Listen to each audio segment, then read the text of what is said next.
This is America. The greatest atrocity against mankind. American chattel slavery. If you traced your lineage, what would you find? Do you know where your roots lead to? Grace and peace, Black family. This is Vicky Dillard, your sister with the curly braids. And I want you to get ready for the new Master Elements project, The Spear and the Shield. This vaccine isn't experimental. It's like a dandelion. You overlook it for their weird science. DJ RP Beats and Sincere Love the God have taken this time during the pandemic to carefully craft the soundtrack to Black empowerment with hot tracks like God Mind, featuring Sadat X of the legendary group Brand Nubians. We never die. I made an ancestral shrine. Let's see what's in the God's mind. Listen, I'm a law in the person of sincere of the God. That mean your arms too short like Carl Anthony Shaw. God painted me black. God painted me black. Thanks for that. I'm a original man. A letter to Dr. Francis Cress Welsing. I say to the ancestors. Dear Dr. Francis Cress Wilson, I just wanted to thank you for all the lessons you left us. So yes, I'm more than grateful. And the controversial song Buck Breaking God Today. Why every black show they gotta have a transgender? Either I'm crazy or this gotta be a planned agenda. Get ready, Black family. This is a much needed project. This is The Spear and the Shield.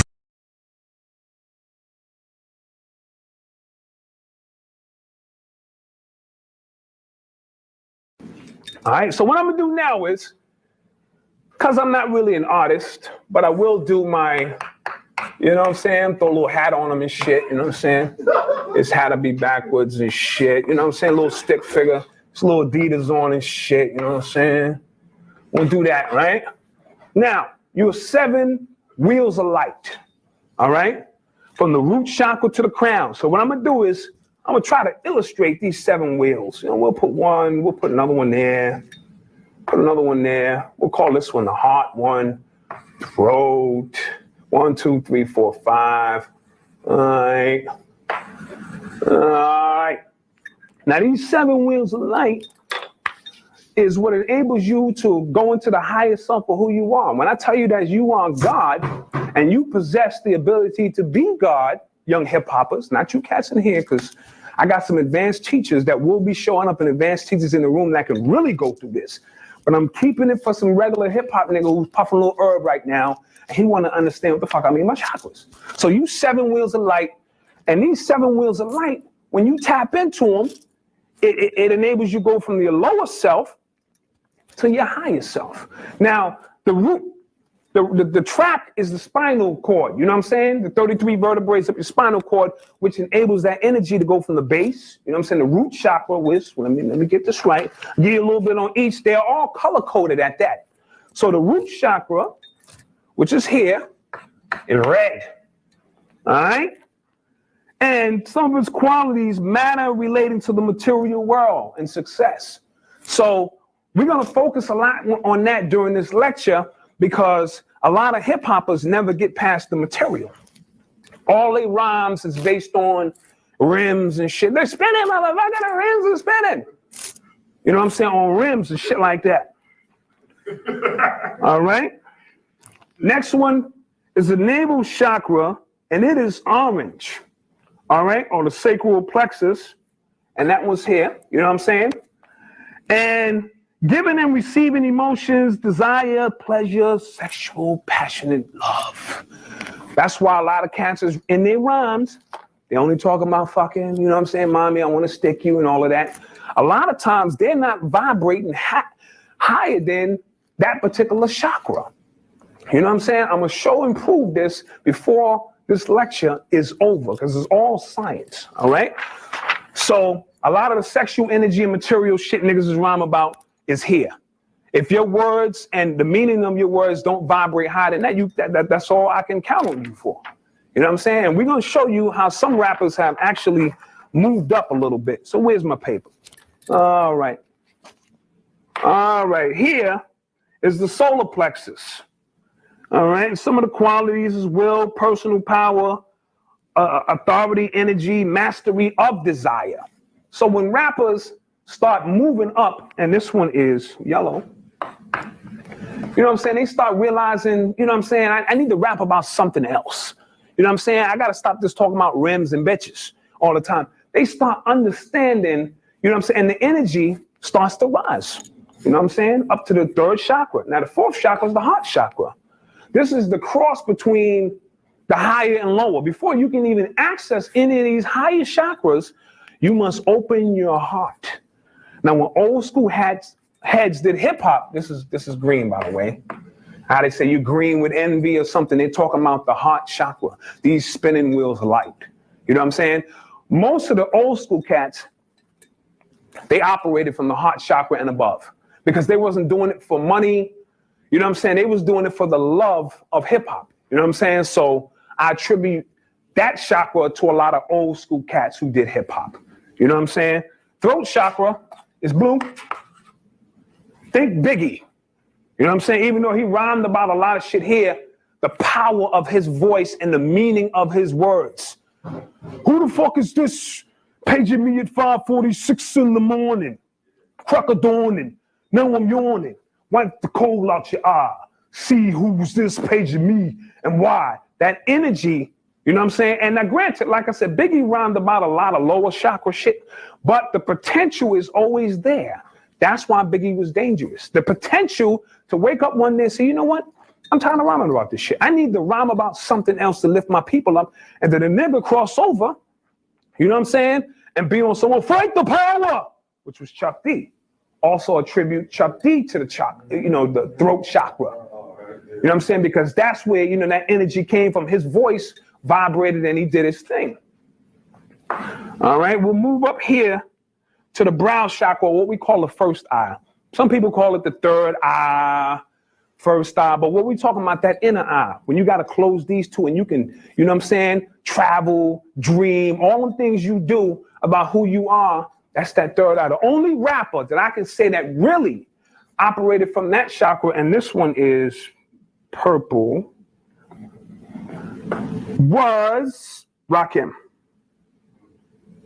All right, so this is indigo. I say Rakim simply because Rakim was the first one to actually bring the knowledge of self. He told you he was God, and he told you that you was God, and he had the lyrical sword to prove it. You know what I'm saying? Think about Rakim, not just putting words together, but told you that you was God. That was the most significant thing that ever happened in hip hop to me, beyond maybe The Message by Melly Mel. You know what I'm saying? No rappers have reached this point, but this is the. Do for self or suffer the consequences. The wisdom of Elijah's inside of the conscientious. So I move with it. All right, family, we here. Peace, peace, peace. Peace, everybody. Welcome to another episode of Sincere Love the Godcast. This is the Black Business Showcase. I am the God, Sincere Love, here with my lovely co-host, and your mic is on mute, nyctegur in the digital building. What's going on? I'm here. There Mic on. Mic check 1, 2. There you go. There you go. What's good? What's good? How's everything out there on the West Coast? Still hot, but we good. That's what's up. That's what's up. So peace to everybody coming up into the chat. Make sure that y'all hit the like, share. If you are not subscribed to the channel, make sure you subscribe to the channel. Click the notification bell so you could be reminded whenever we go live with new episodes of Sincere Love the Godcast. Again, this is the Black Business Showcase. We do this every Wednesday and Thursday, 9 p.m. Eastern Standard Time, 6 p.m. Pacific Time. And y'all can catch us on Sundays for our regular weekly broadcast where we cover current events and talk about other important issues that are relevant to Black society. And that's on Sundays at 4 p.m. Eastern Standard Time, 1 p.m. Pacific Time. So make sure that y'all are tapped in with us for all of that good stuff. And we got a great show ahead for y'all tonight, as per usual. So, got anything to say before I read this bio? No, I'm ready. Okay. Let's go. I'm excited.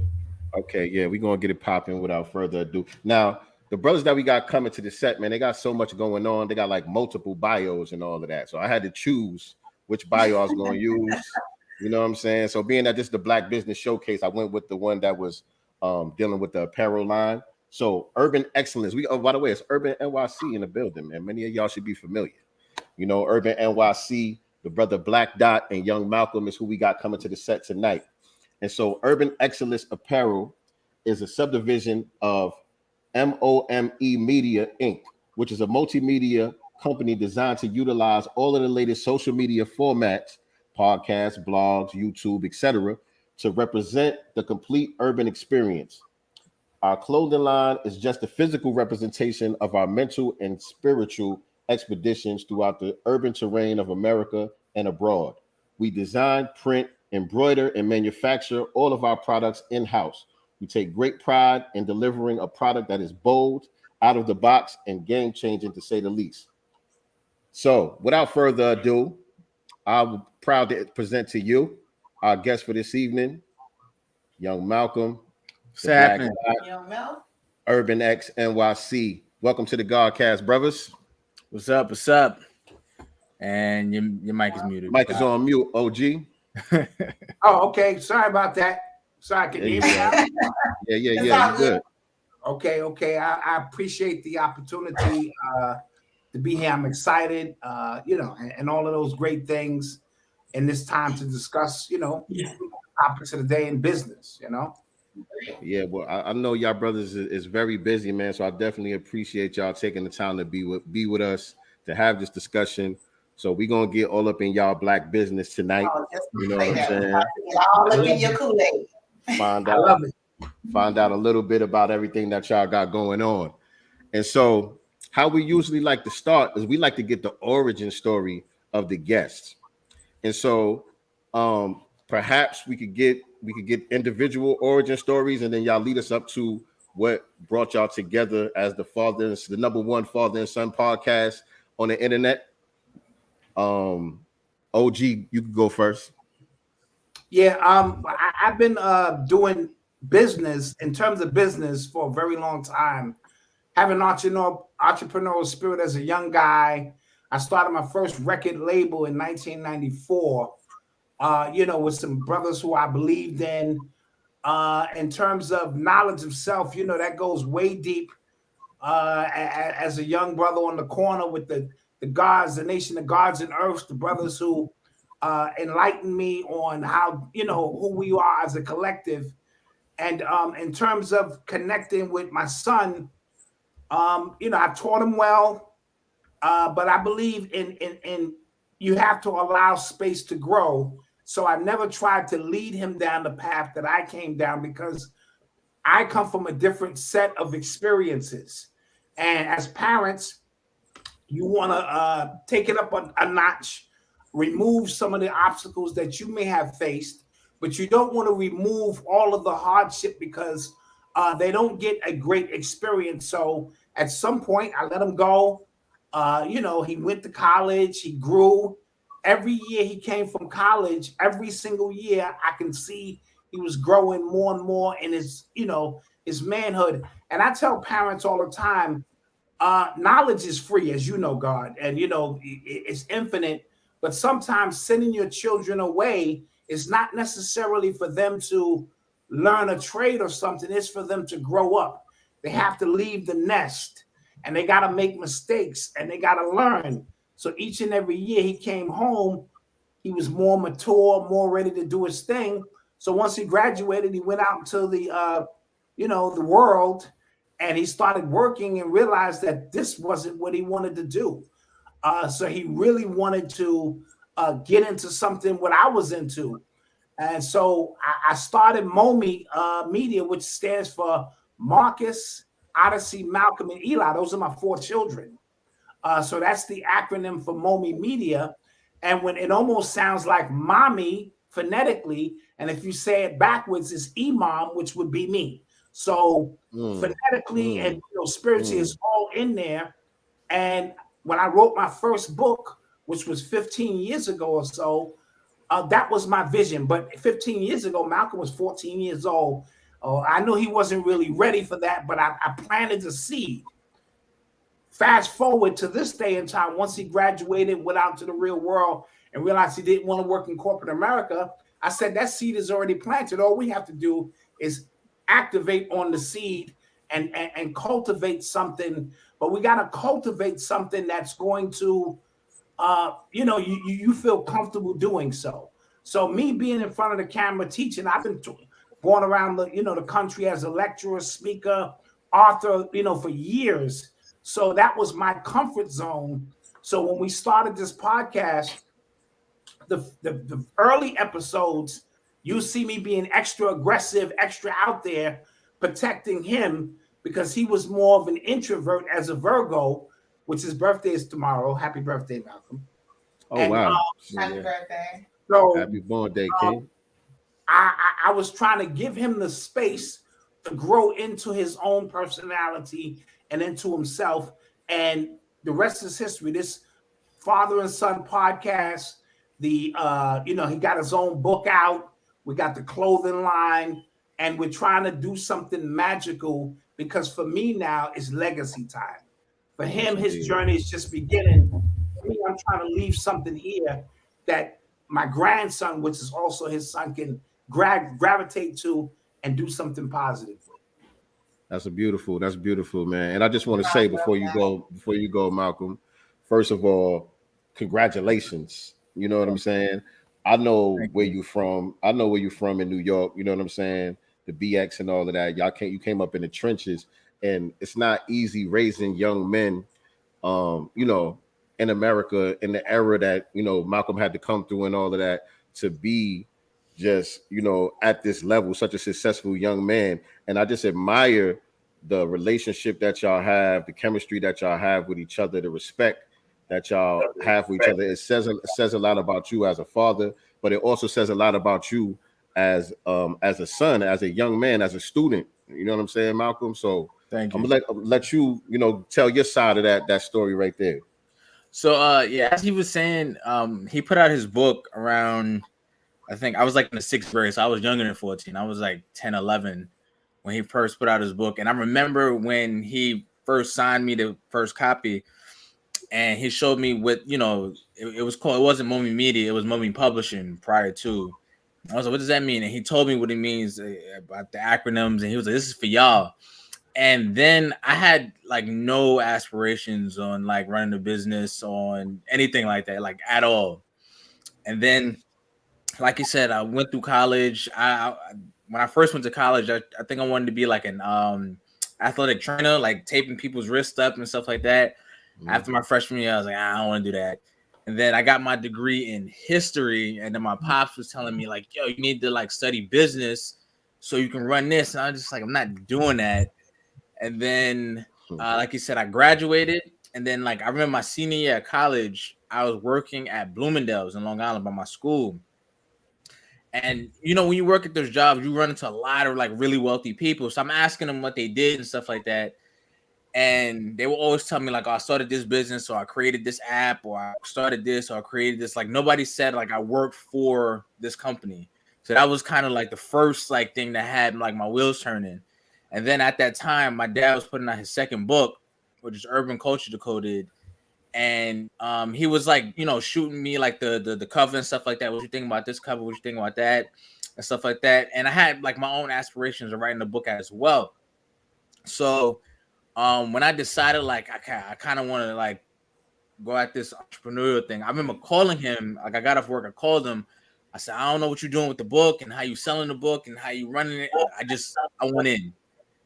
And he was just like, all right, I've been waiting for you to say that. All right, let's do it. Like, as soon as you graduate, like, let's have a meeting and we'll do it. So at that same time, like, I did get a corporate job. I was working for the Department of Education in New York City. And, just the daily grind of that just kind of, like, strengthened my resolve to start a business and to make sure this is successful. Because I couldn't see myself doing 20 years there. Like, it was, like, and even longer than that because people work longer now. But what happened was with his book, we realized like we needed a a marketing like mechanism to sell it. And I was like, yo, and mind you, I'm working behind the desk now. So I just started like really getting introduced to podcasts. So I was like, yo, what if you start a podcast? And like, you know, and he was just like, nah, that's not my style. Like, I'm the black dad. Like, I'm mysterious. I'm not go. Like, nah, I can't really. I was like, all right. But I started realizing like how me personally, like me just listening to people and like the people I was listening to, if they came out with a book, I'd buy it because like I'm enjoying like their content, and this is just like real basic marketing. You know what I'm saying? Right. The basic levels of just understanding how that works. So then I told him that, he said no, and then I want to say like a week later he called me with the podcast idea, like it was his idea, and I was just like, all right, let's do it. But prior to like this was like. This was like 2016, 2017. I was not comfortable on camera. I was not comfortable even hearing my voice out loud. But me and my pops, we would have like these amazing conversations, or just like regular conversations that we would have. That would be, and I just kind of knew it would be great conversations. So the first iteration of what the podcast was, if you look on the channel, it's just him in front of a camera. I'm behind the camera asking him questions. And then the camera, and like as you know, the episodes would go more, I would like input my opinion a little bit more and more. And then I got in front of the camera a little bit, and then the podcast started. And that again, I'm on camera live because we do our podcast live. So that was a whole different energy. Like I was still getting used to it. Like I think it took me like 100 episodes to get comfortable. I can imagine. So, and I'm still not comfortable. Right, like you know what I'm saying. So, and going live and things like that, and having people chime in, and you think you got to be perfect. So it took a little while, but and with the podcast, like we started realizing, like, all right, we need some merch now. So we added that element to it, and then we just kept growing and like but step by step, we didn't try to rush anything, and I think that's key. I think a lot of people.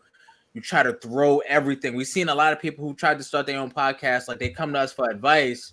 They start, and then 20 episodes in, even if they get that far, like they don't really continue because they don't realize like how much work it is and how much you just kind of need to be consistent. Right. And also you got to have a passion and a purpose for why you're doing it in the first place. Like if you're just trying to chase a bag, the minute that bag don't come through, you're going to give up. Like, exactly. This ain't it. You know what I'm saying? Exactly. And then, like you said, the awkwardness getting on camera, everybody goes through that, whether they admit it or not. Yeah. You know what I'm saying? When you first start going live and all of that, it's weird. You might have two people on live watching you, and you know what I'm saying? It feels weird as hell. Right. And so, you know, if you only doing it because you heard there's some money doing podcasts, you ain't going to last. You ain't going to last because it's a grind. Go ahead. Definitely. Well, I was going to say, I was today years old when I found out. I was going to say that I was today years old when I found out that this was a father and son team. When they decided to do the show, you know, of course, I have to, you know, do my research, and I started looking at a lot of their content, and the chemistry is great. But I thought that they were just two homies or something. First of all, Daddy, you do not look like you should have grown kids. I'm just going to say that, especially when it comes to the podcast, you know. Everything just flows so well. I love the topics. Of course, you guys are, you know, tapping into current events and stuff like that. But the chemistry, you know, is just, you know, amazing. So, Thank you. I was today years old when I found out it was a father and a son. Thank you. Yeah, and so you guys know I've been tapped in from early on. You know what I'm saying? I was a guest on Urban X NYC, like when y'all was first getting started. I think me and RP Beats came on in 2018. Yeah. You know, Black Dot showed us a lot of love for our first project that we did together, the Master Elements project. And I was in New York visiting, and y'all had us on. And like you said, Malcolm wasn't on camera. Malcolm was behind the camera and everything. And, you know, Black Dot did the interview with us. And so listening to y'all origin story is kind of interesting because in my mind, I was like, okay, this was Malcolm's idea. To me, it was all Malcolm's idea. He was the brains behind it, but you understood the personality of your pops and the information and the wisdom that he had. You knew that it would work in this space. To me, that's how I thought it came together. So it was kind of a little bit of that, but it was also a lot more to it than that, though. So yeah. And to add on to that, I knew I already had an audience. Now, prior to getting on camera, people know I'm Virgo, so I enjoy my own company. So I would show up in the conscious community every 6 or 7 months, because but I knew I had a built-in audience. So I knew if I started a podcast or something, a YouTube channel, we would have a built-in audience to begin with. So I was leveraging my audience, to put us in position. But I also wanted Malcolm to know, don't try to be me. Let me do me. You do you. Now, there's a lot of satire in what we do. So I'm outrageous. I'm off the chain sometimes. I'm a conspiracy theorist, but that's all by design because you're dealing with these YouTube channels, and how you disseminate information is almost important as the information itself. So if I can bring it across in a level of satire, which if you don't know I'm telling the truth or not, it enables you to be edutained. You know what I mean? So sometimes you just get on these platforms and you're trying to teach people, and this generation need to be stimulated, so to speak. So we had to find that perfect medium. Now, there's many a times that I went over the line, and Malcolm had to say, "Dad, that was too far. You took it too far." So I had to start thinking about not just me. I had to start thinking about him and my wife, who's distraught and stirs the drink, keeps all our things going, because this is not just about me. Because if it was about me, they would cancel my YouTube channel every week, and I'd be like, yes, you know what I mean? But it's not. So I had to reel it in, and they had to give me a safe spot and say, all right, Dad, you can go here, but don't go past this line, because it's going to be a problem for us. So we had to find that happy medium. In terms of the chemistry, I've been this kind of dad since he was 2 years old. I'm always full of energy. I'm always trying to stay connected and be your dad, but be your friend as well, as long as you don't violate that line and think that I'm one of your boys. So there's a certain tone when I'm speaking, I'm serious, but I want to be close enough where you can confide in me and trust in me so we can get things done, but don't violate. I'm still your dad. And yeah, I could be goofy and act like a 12-year-old, but don't get it twisted. So because we found that spot in there, it enables us to do what it is that we do with such ease. And I like the live because you got to be spontaneous. There are no retakes. It's live. It's on and popping. Right. Yeah. Right. And I like to add on to that, because even like to his point and how we just naturally are, it took a minute for me to even like really find my voice, because in business now, he'll tell me like, yo, when we start business now, I'm not your dad, I'm your partner. So to cut that off and on for me was like a real challenge. It still is a challenge. Like sometimes he'll say something that I know is a bad idea. Like I just know that that's not gonna work. And I don't say anything because it's my pops. Because that's your dad. Yeah. And then at the end, he's just like, why you let me do that? I'm just like, yeah, I don't know, man. Like, I don't know. And he's just like, nah, man, like, I'm your partner too. So it's a real like give and take. That especially when we're talking about doing business, because as your dad, I'm your dad, but in business, you have an equal say in this. So I'm open to be criticized too, because I don't have all the ideas. So but it's tough because I'm still his dad. So he don't want to be like, yo, dad, that just was dumb. And we're not going to do that. I've had times when him and my wife outrule me and I throw a tantrum. I want this my way. And they go calm down. You have been overruled. This is the route we're going. So in business, it really becomes an issue as you're trying to bring the children along and teach them business concepts and how to be serious when the time comes. So we have a lot of different hats we wear. And so it's challenging. That's why we got a course. We actually put a little memorandum together for family, because a lot of times you just got to call the meeting, and in the meeting is the hack. You bring the family together, you killing more than one bird. You coming together as a family, which we don't do no more because everybody's on their phone and too busy.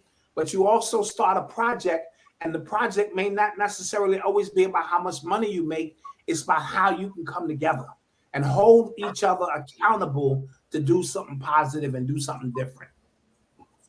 And so to me, this says to me that going all the way back to when you were forming your family, when you were making your family, it seemed to me that you did it scientifically. You made sure that you were equally yoked, as they say, because it's not always the case that the whole family would even be interested in, you know, what some might perceive as your little hobby or whatever the case may be. Like some people may be in their own world, they grinding. I got a real job, you know what I'm saying? Well, I don't know what you're doing over here.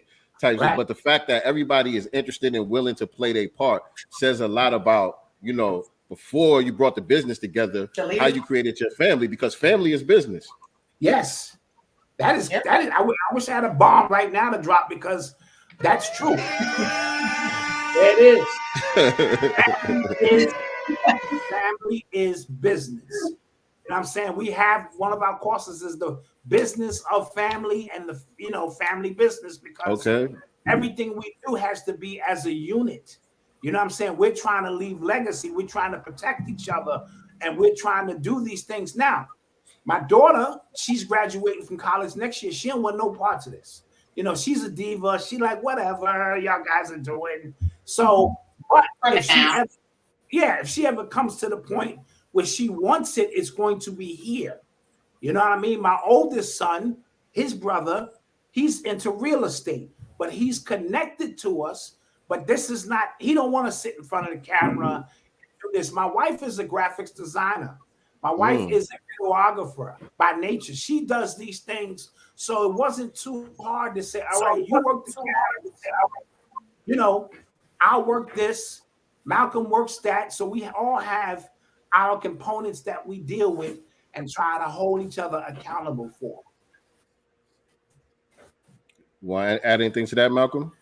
No, he basically got it, because like I wanted. There's some lagging going on. I don't know whose end it's on. I think it might be nyctegur. Yeah. No, I was just gonna say, like, No, I thought it was coming on black. I'm muted while I'm not speaking, so maybe. Go ahead, Malcolm. Yeah, because he was like, as he was saying, like, you know, my sister, she doesn't want to have anything to do with this, but like I said before, like I didn't either. Like when I was 11, growing up, like it took until I was like 20 for me to even like start to think. And the reason why is because the conversations that we just naturally have, they don't particularly lend to business, but they lend to just life and how you want to live, and like certain values that we have. So a lot of that, when it comes to our values, like we value our time. We want to spend time with our family. We want to have something that we own. We take ownership like seriously. So then that leads to entrepreneurship. So it's not just like run a business, like I'm raising you to run a business. We are raised with a certain set of values and a certain set of beliefs, and we have certain conversations that will lead you down that path. That's how I would describe it. Yeah, so it's pretty much organic, you know what I'm saying, in that way. And you know, Mr. Farrakhan says, you know, business is the activity of life.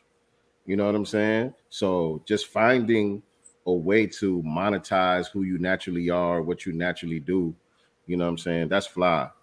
But nyctegur, the lag is on your end, but I'm gonna give you a chance. I'm gonna pause for a second to give you a chance to ask your question or say what you got to say real quick.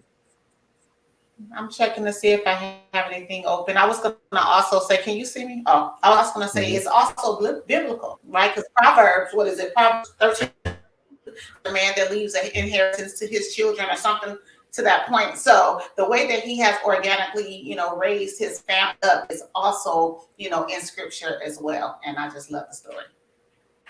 Yes, indeed. Yes, indeed. Thank you.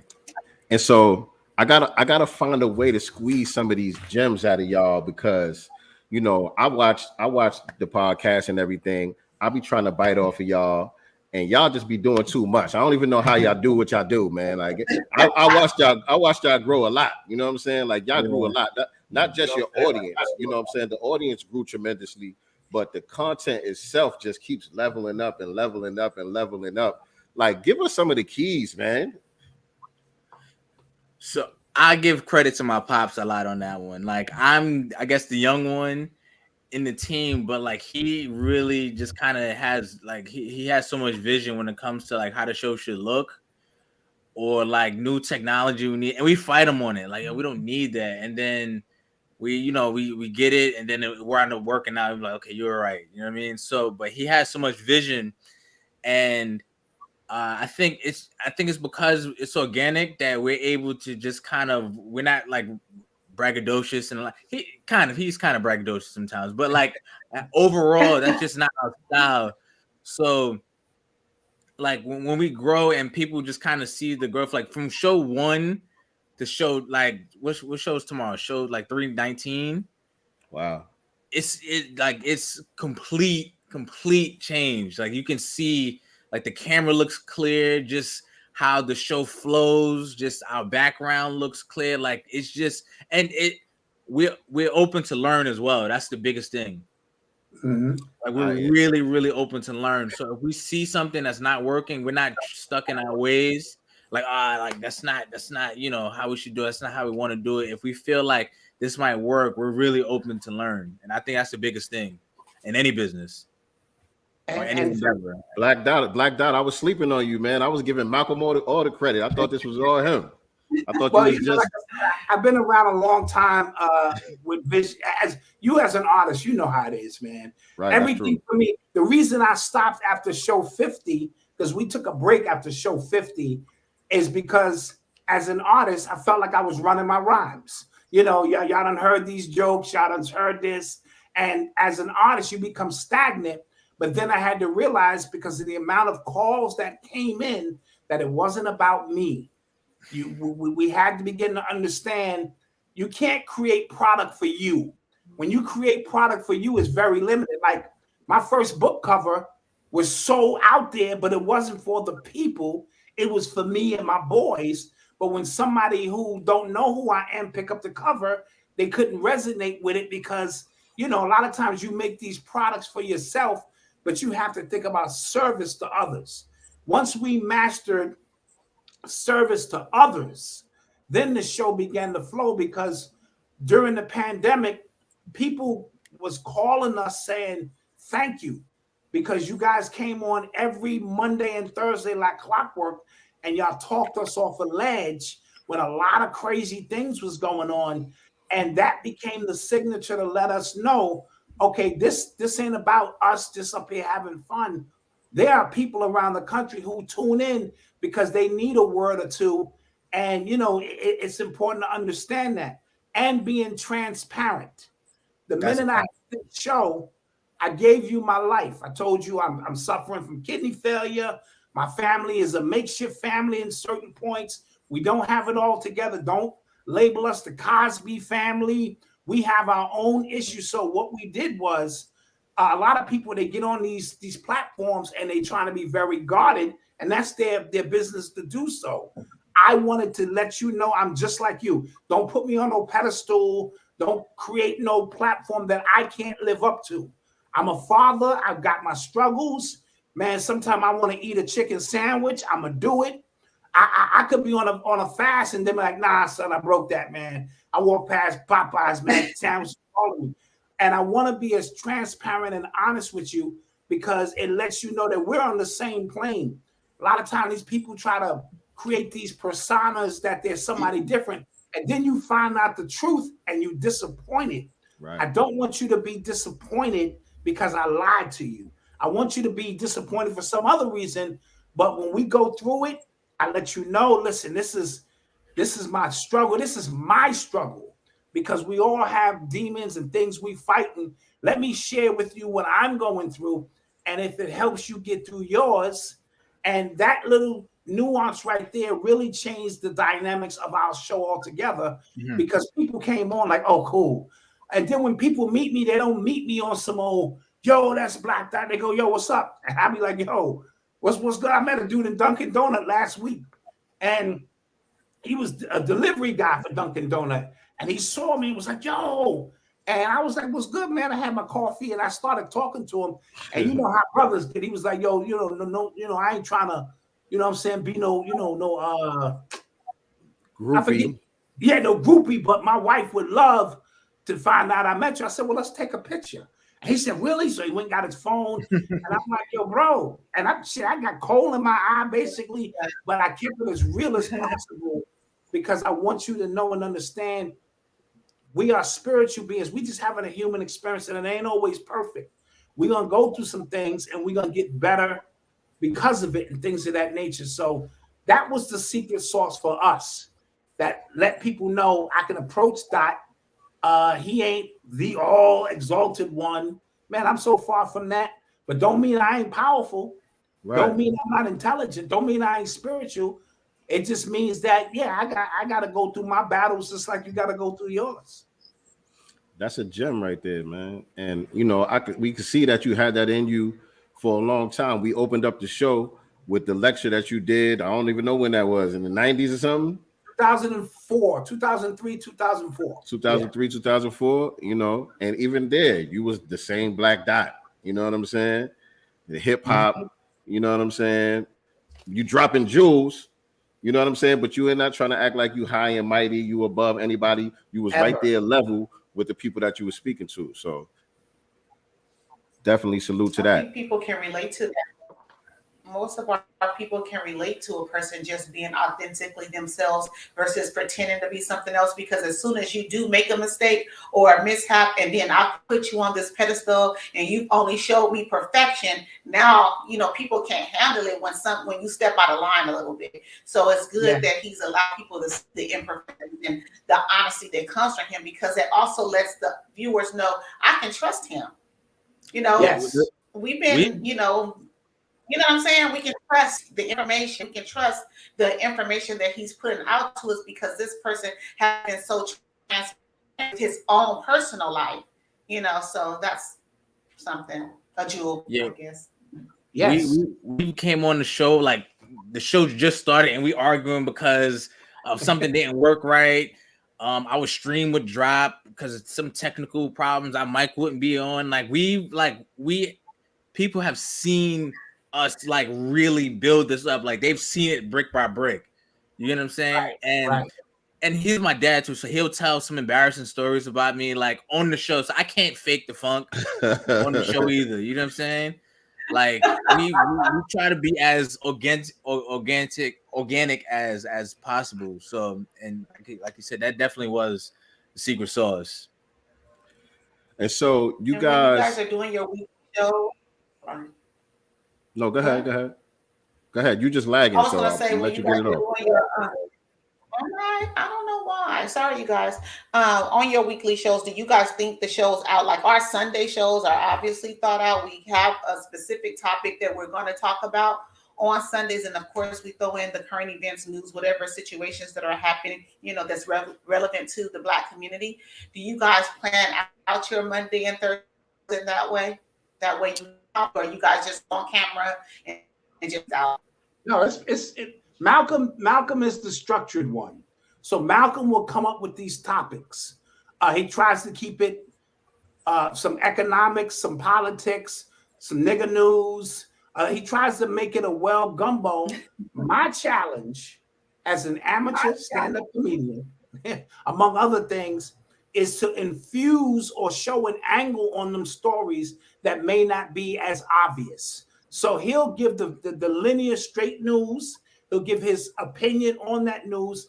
And I'm the 12-year-old in me, I'm looking for angles to make people laugh, but I'm also looking for angles that may not be as obvious where we can learn something new, because there's gems in every story if you just know where to pull the right things from. And doing it in real time is complicated, because I'll start down a path and Malcolm will go, "You're not going down there, Dad. You're not." Turn back. If I look in the comment section and I see some laugh emojis, you might keep it for a minute. You know what I'm saying? I'm trying to. And sometimes I'll start a joke. I don't know where it's going, and it don't hit. And I'll try to make it hit. And so Malcolm's job is to reel me back in. Calm down, Dad.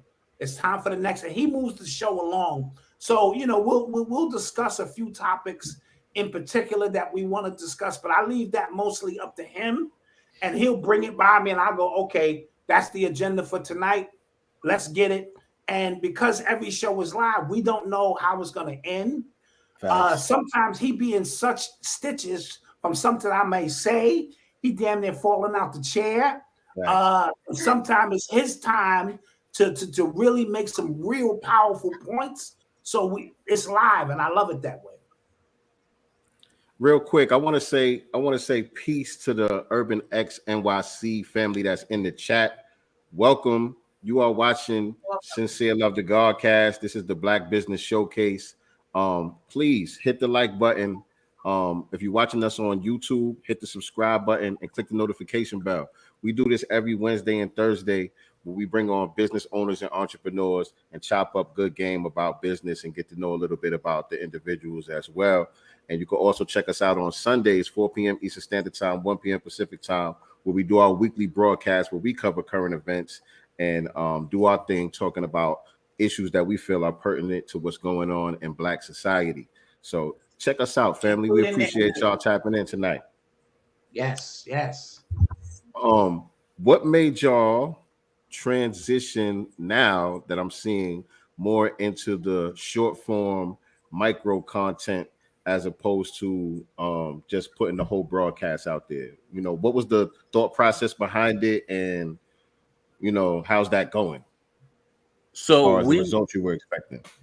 So we took the show private, and that was because we got suspended last year. Like right before our 200th episode, we got suspended on YouTube for a week, talk about Fauci and stuff. So, which looking back when we were right on, everybody come out, we was right on, but that's how they admitting it, right? Yeah. So we got suspended for a week, and we had a membership, but that membership, it just kind of housed old interviews, old Black Dot footage, some early stuff that we did on the channel. So to notify our subscribers on what we was doing, because it was right before our 200th episode. So we were listen, next week would be the 200th show because we were suspended for a week. And then we on live, me and my pops on Instagram live talking to each other. And I was home, he was home, and we talking to each other. And then I don't know if he said or I said it. He was just yo, we should do a show after the podcast, just for members only, where we could just let off. And we was let's call it the after party or the after show, right? So then we did that for a year, and then we realized yo, we could we're free in our little membership. We're just our members. We taking phone calls because we don't take phone calls during the show, so we taking phone calls. We talking to people. We just letting loose because we're able to house that in our membership. So then we. Just my pops was talking about show 50, where it started to feel really stagnant. We started the show just started to feel really, really stagnant again, and we were getting close to show 300 now, and we don't know if we want to stop the show. We don't know what we want to do, but it can't be the same thing. So what we decided was after show 300, it'll just it'll be private, the entire live stream would just be for members only, and then we'll piece off clips for everybody else who don't decide to come over and become a member. So that's what it was. But it's cool because people have a short attention span anyway. So the people who watch the entire show are our usuals anyway. We kind of just have the same crowd anyway. But specific topics people want to see us on, it's cool to just see us in a little 8-10 minutes clips, or on Instagram 2-minute, 3-minute stuff like that. And let everybody know. All right, but let everybody know how they could become a member as well. Oh, they could go to www.urbanx.nyc.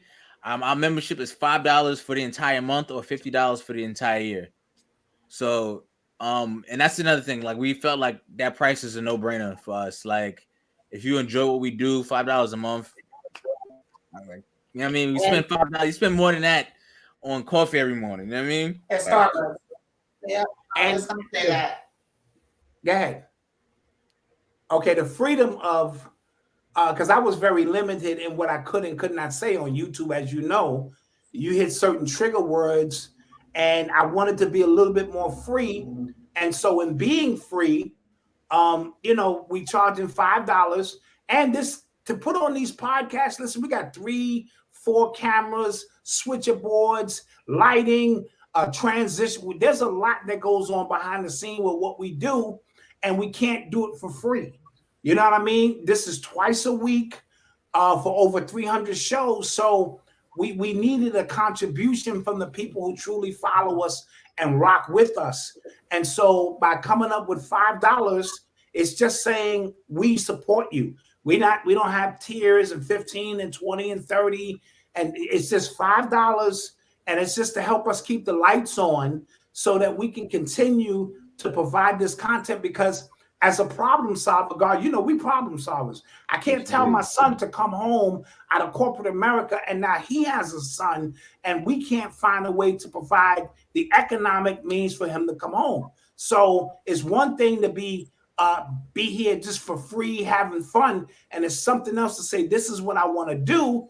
And I need to see a reward on that. So we felt $5 was recession proof. And, you know, like you said, it's a cup of coffee and this and that. So slowly we've been transitioning people over, you know, to where we are. And that $5 really goes a long way in what it is we do. It gives us creative freedom, among other things. And it enables us to keep the lights on, because now, if you know, you've been paying attention, we no longer in my home. We got our own spot now. So now, of course, the bills went up with that. So, you know, and so it was very important to get the support that we get, and we appreciate it. Yes, indeed. Yes, indeed. And again, family, that's urbanx.nyc. Black media. Sure. Say it again, Queen? Yes. Say that again? I was saying it's also important for us to support our own Black media. It's important for us to support our own Black media.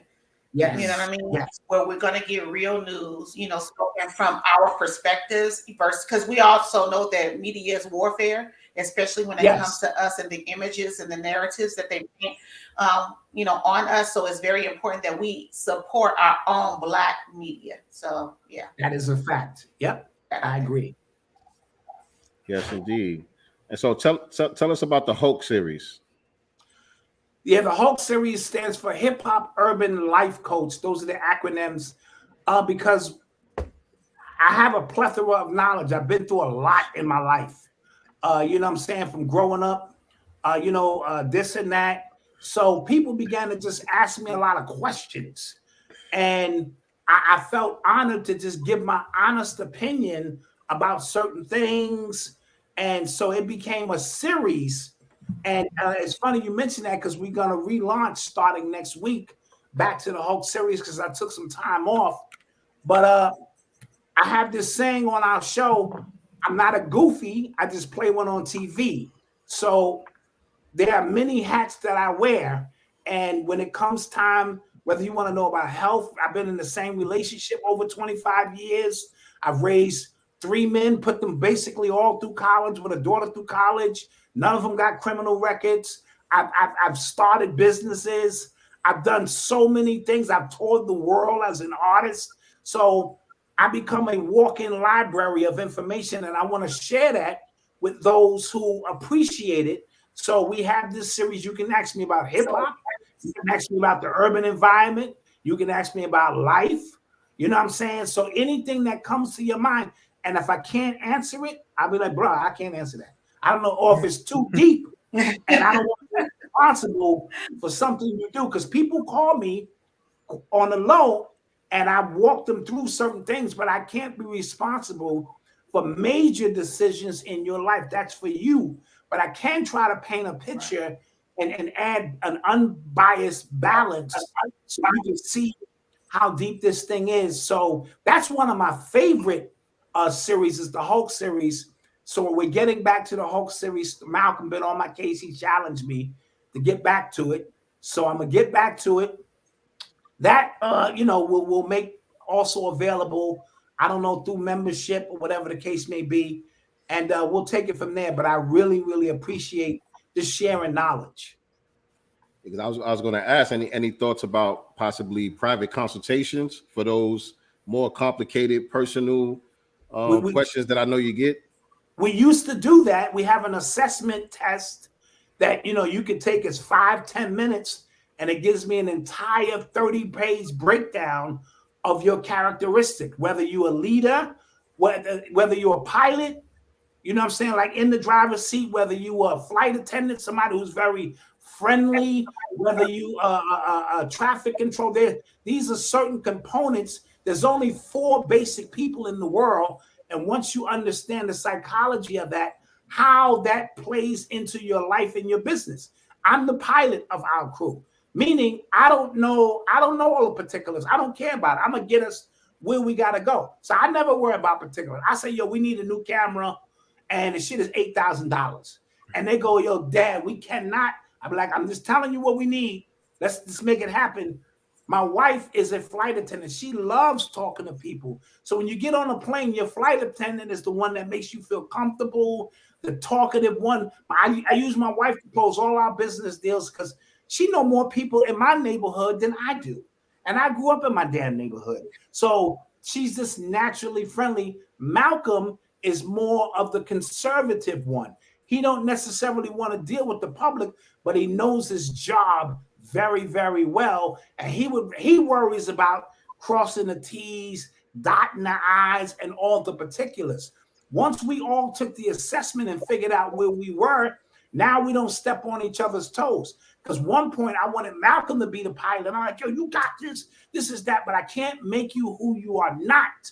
I have to accept who you are and cultivate that. Now, you can go from being air traffic controller to a pilot, but you have to be conscious of it and work on it. So the consultation we give is extensive, and it requires 30 to 60 days, 90 days of me staying in touch with you, because I got to give you homework. I got to check on you and see where this thing is going. So we do offer that. And there are people who it was draining me. I'm not going to lie. So I had to restructure it because, whoa, man, when you take on other people's issues, you have to have a shield in place because they transfer the energy to you. Yeah. Right. And now they feeling better. Oh, thank you, Doc. That was great.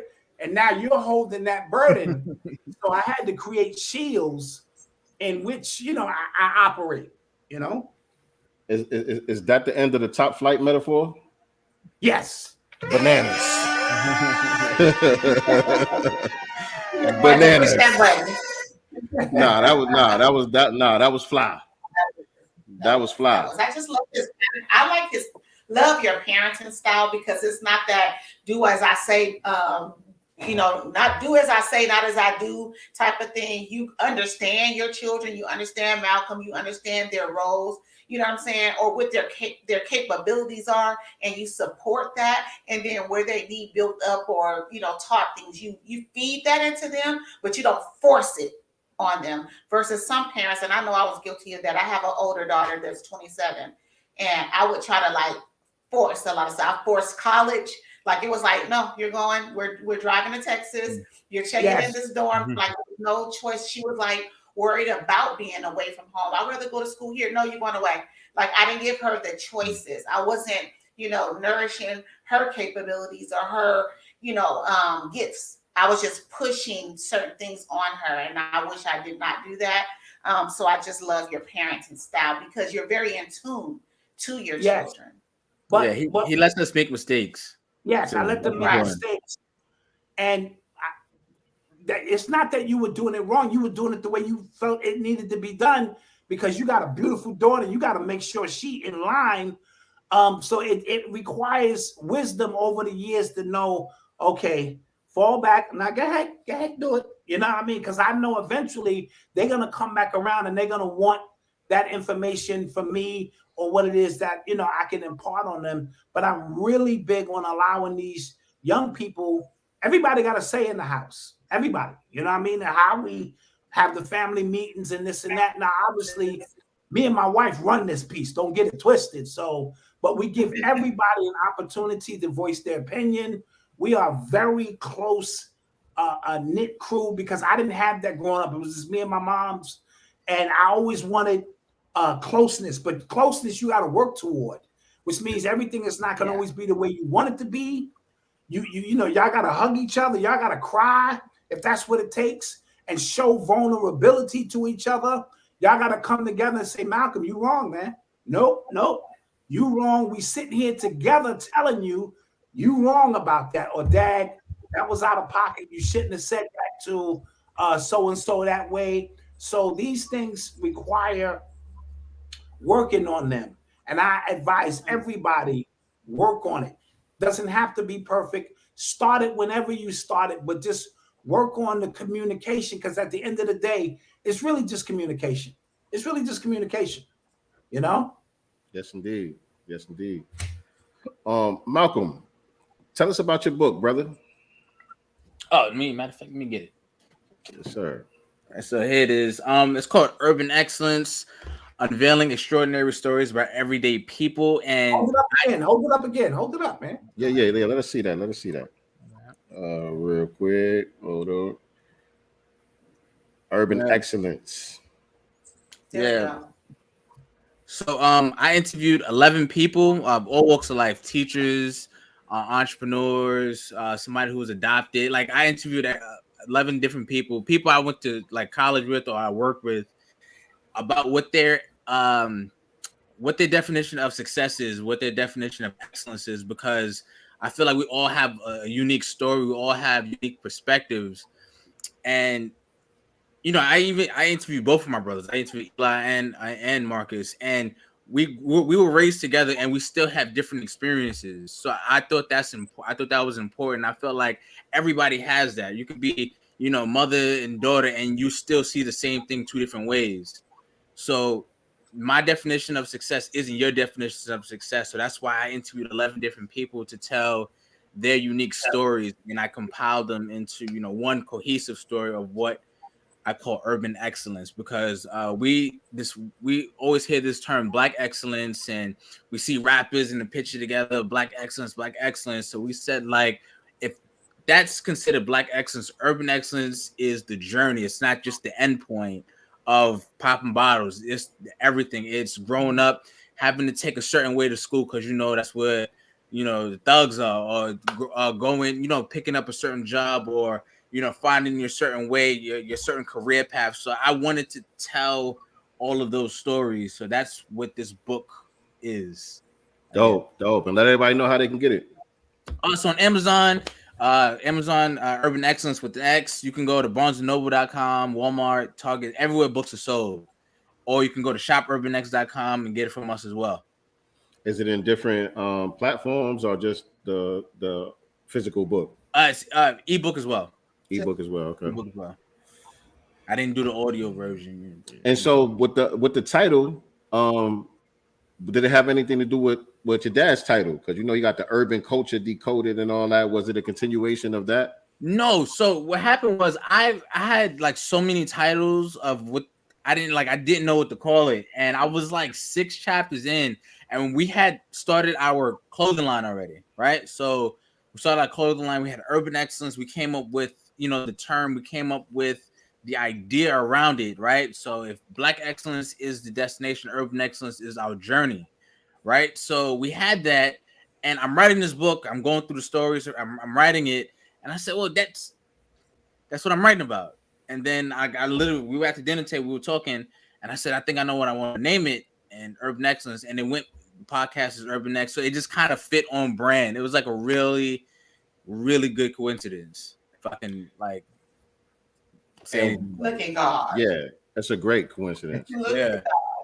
Synchronicity, I would call it. Yeah. But what was your process for writing the book? Because writing books is hard. Mm-hmm. You know, I've been working on a book for like 2 years now. Fake working on a book for like 2 years. I wrote like four chapters. I wrote like 4 chapters and stopped. But talk to me about your process of getting it completed. You know what I'm saying? Like, how did you get all the way through it? So this is when I was still living at my mom's.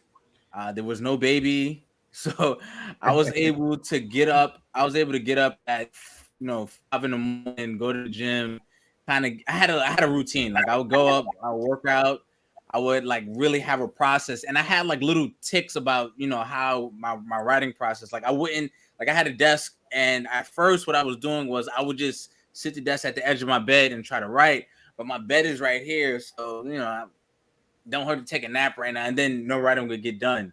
So I would make sure I have to like leave my actual room, make sure like my phone was in another room, and I would not leave. I had like a certain like word count. I forget what it was, but I would not leave the table, the desk until that was hit. Now, a lot of people, and myself included, a lot of people when they write, they self-edit. And when you self-edit, you kind of slow yourself up because I don't sound right. That doesn't like really flow right. My advice is to kind of write through that, because once you kind of like write through the writer's block, once you kind of like get through that, your ideas will start to come, and then you can always come back to it and kind of clean it up at the end. Like so, and the best writers, they kind of just make sure they write something on the page, right? Because if you just sit there with like 3 words on the paper and go, it's not gonna come to me today. Inspiration doesn't really just hit you like that. You have to kind of force it.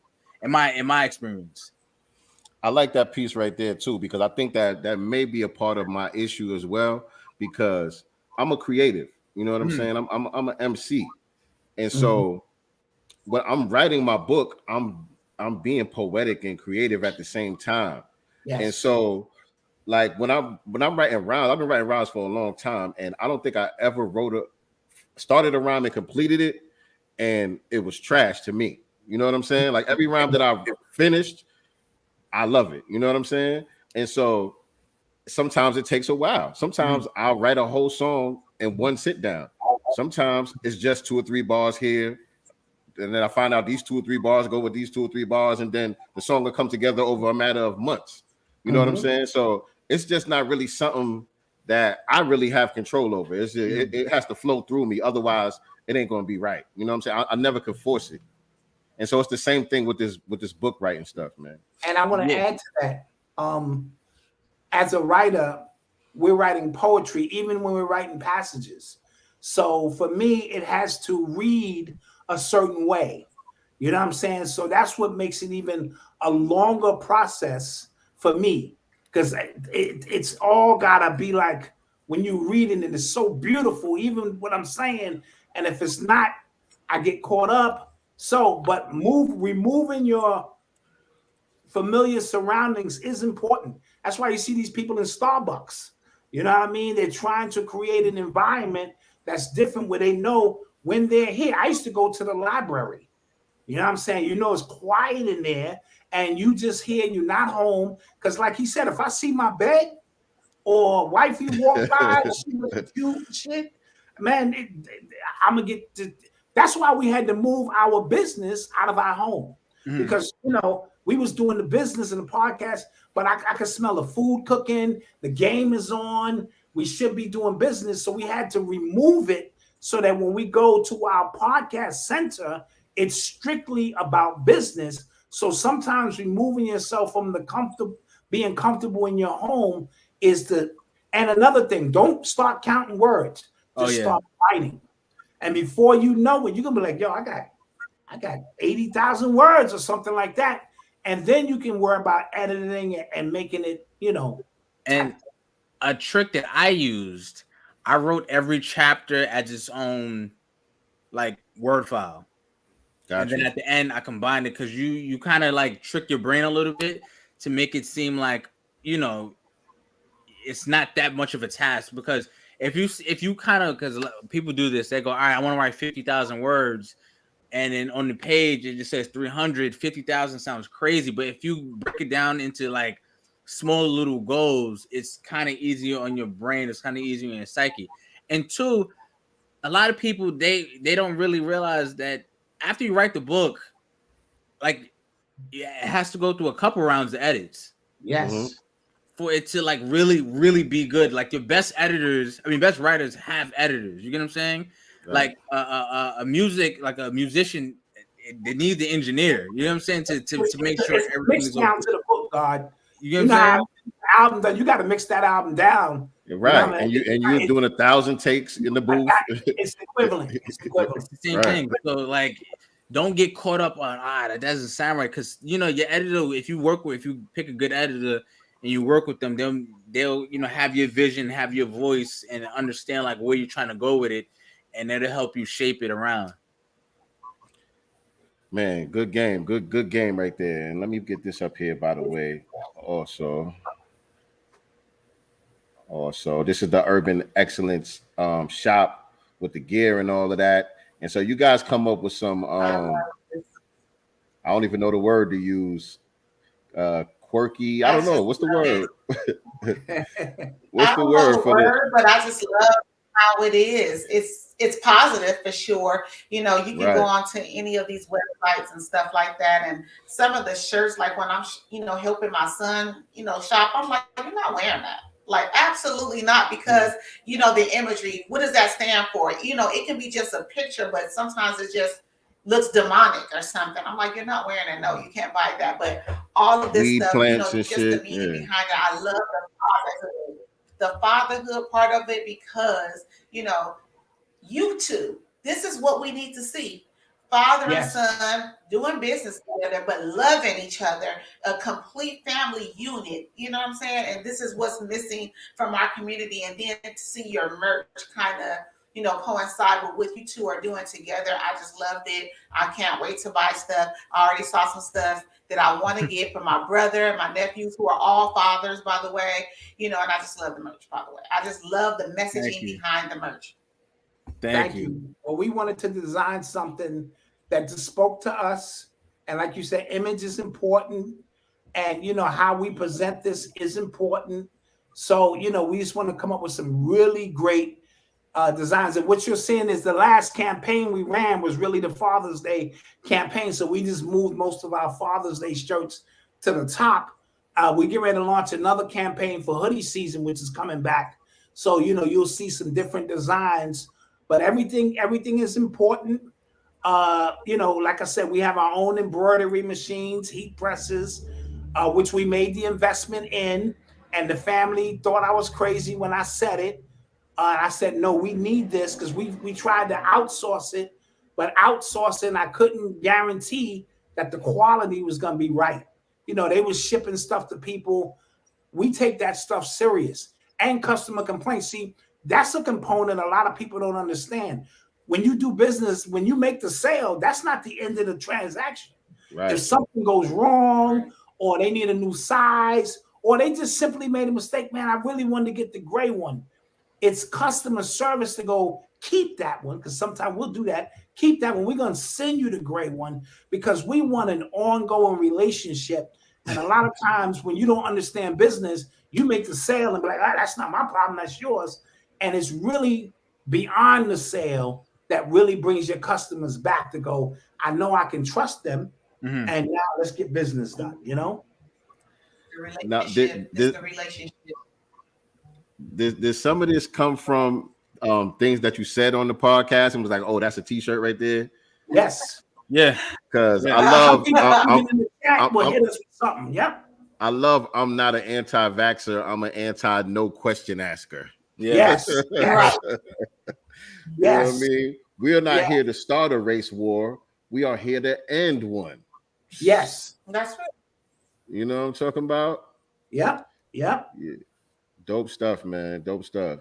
Thank you. Dope Thank stuff. you. Yeah. Thank you. Yeah, I gotta get with y'all. I'm gonna be up top soon, man. I'm gonna try to make time to pull up on y'all, man, when I come up there. Absolutely. Absolutely. Yeah, we got to make some stuff happen, man. I already got a verse from you in the tuck.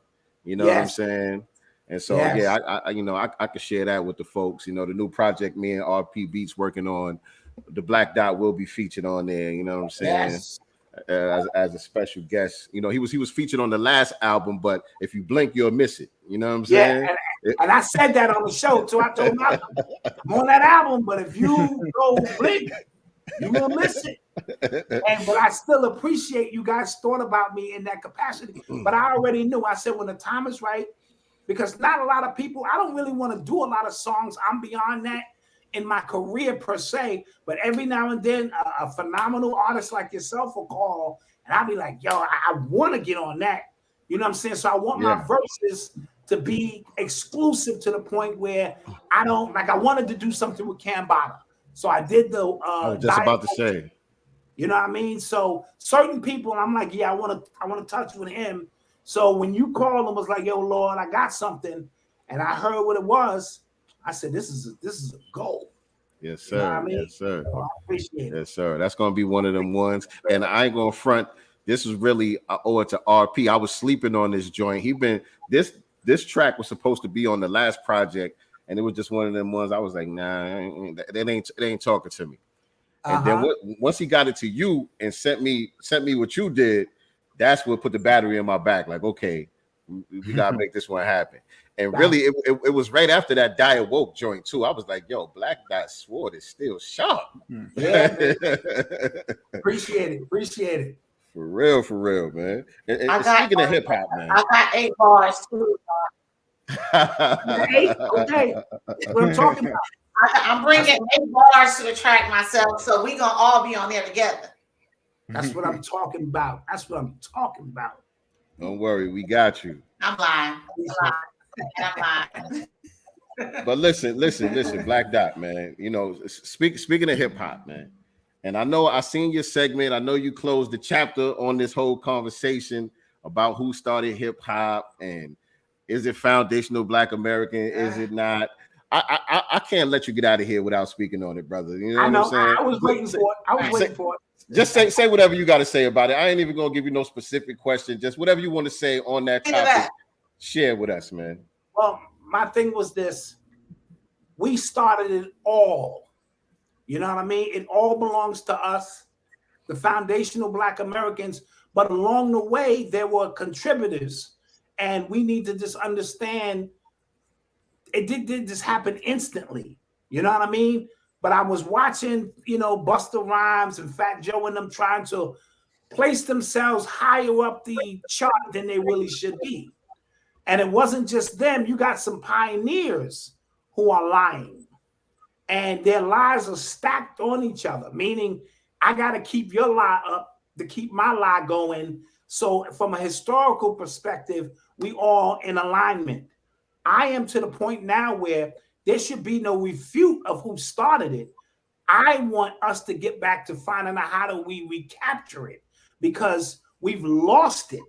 And whether we created it or not, because we've lost it, the ones who have co-opted it, they still manipulating, and you seeing rappers dying and all of these things taking place because we lost blues, we lost jazz, we lost rock and roll, we lost scat, we lost bebop, bop, we lost all of these things. So let's stop continuing a trend of saying we created it, because we created all. Now we have to find a way to put ourselves in position. Anything else we create, we need to own first, because this is about ownership now. So I didn't want to get too much into a back and forth and lose the focus on the ownership. Because if you don't think we created it, you must be from the moon. You know what I mean? In terms of just being honest. And that's why I said, looking at Kool Herc and them, he came here and he acquiesced to our style. You know what I'm saying? He was a goofy with them Jamaican clothes on and all of that. And he'll tell you he had to put on a sheepskin and all of that. And a lot of them hide their accent. You know what I'm saying? So they can fit in with us. So that's not Jamaican culture. That's our culture. And for Busta Rhymes, why you didn't just come out, why you ain't just come out like that? Why did you come out the way you did, hiding and cloaking, your accent, because you wanted to fit in with us, and now you guys want to flex your muscle. In terms of Fat Joe, that's just a little bit different, because in the Bronx, I don't know about the rest of the world, in the Bronx, the Puerto Ricans, not the Mexicans, not the Dominicans, none of them. I'm talking strictly the Puerto Ricans. They grew up right next to us to the point where we didn't have a lot of racial beef. We had a little disparity here and there. So when we started doing the hip hop, I noticed that they gravitated to the B-boys mostly. You know what I mean? So we didn't really have a problem with them, but they knew it was our culture and they was honest about it, but they wanted to participate. A lot of people don't know salsa was created around the same time in the BX. So a lot of them, that's where the split came in. A lot of them went to salsa, most of them, but there were a few that go, nah, this hip hop thing is hot.